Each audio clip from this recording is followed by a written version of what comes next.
Welcome to my Artificial Intelligence through Artificial Intelligence YouTube channel and the Introduction to Deep Learning and PyTorch course. Let's begin today's lecture, starting with chain rule.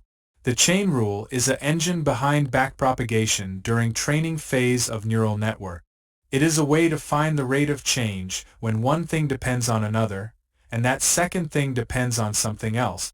It computes cause of changes through a chain of dependencies. Mathematically, it helps calculate the derivative of a composite function, which is a function inside another function.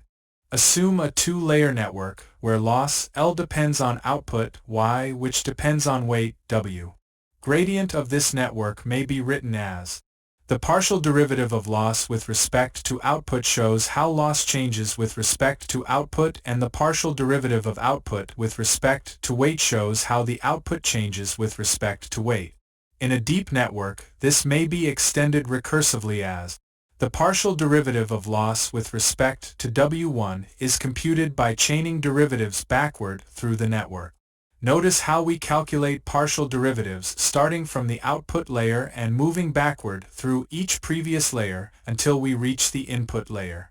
This backward flow creates a chain of calculations, which is why we call it the chain rule in neural network.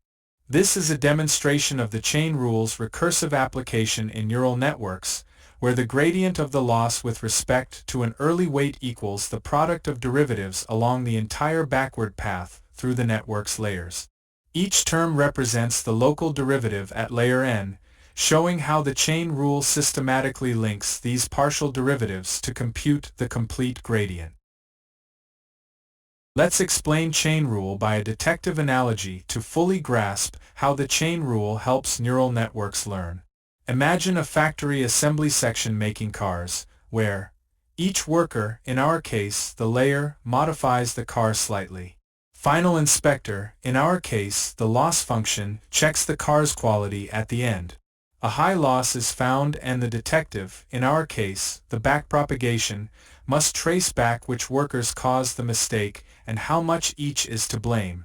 So the process of investigation is started. The inspector measures the error. For example, wheels are misaligned by 2 centimeters.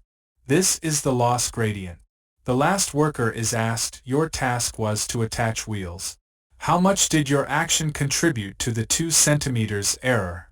In response, partial derivative of output with respect to layer n, also called as local derivative, is computed. Now the investigation propagates to the earlier layers and each worker blames the prior one, adjusting the blame by their own contribution. For example, if worker 3 says, I misaligned wheels because worker 2 gave me a bent chassis, the detective quantifies this with the chain rule.